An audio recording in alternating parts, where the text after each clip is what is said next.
Welcome to this lesson on gas pressure and molecular collisions. In this video, we'll explore one of the most fundamental concepts in understanding how gases behave. We'll discover what causes gas pressure at the molecular level and why gases exert force on the walls of their containers. Let's start with the definition. Gas pressure is the force per unit area exerted by gas molecules as they collide with the walls of their container. Think of it this way: when gas molecules hit the container walls, they push against them. The total push from billions of these tiny collisions is what we measure as pressure. To truly understand pressure, we need to look at what's happening at the molecular level. Gas molecules are in constant motion, moving rapidly in completely random directions. As they zoom around, they constantly collide with the container walls. Each individual collision exerts a tiny force on the wall. But here's the key. There are billions upon billions of these collisions happening every single second. When you add up all these tiny forces, you get a measurable pressure that we can detect and measure.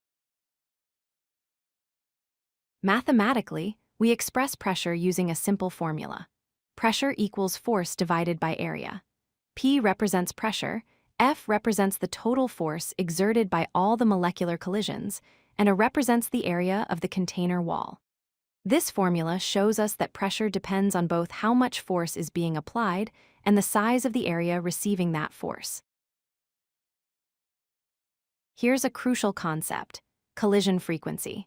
The more collisions that occur per second, the higher the pressure becomes. If molecules are hitting the walls more frequently, they're exerting more total force, which means higher pressure. Conversely, if collisions happen less frequently, the pressure drops.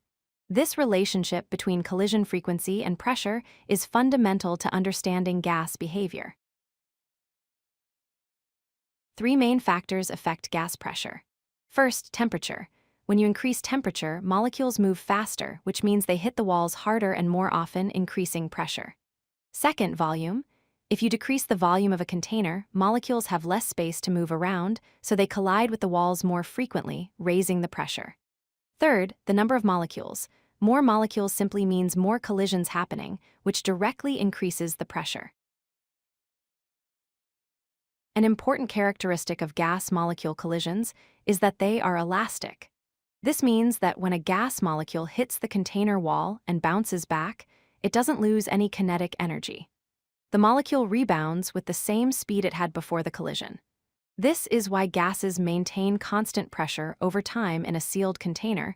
The molecules keep bouncing with the same energy indefinitely. Let's summarize the key points. Gas pressure results from molecular collisions with container walls. The more frequent these collisions are, the higher the pressure becomes.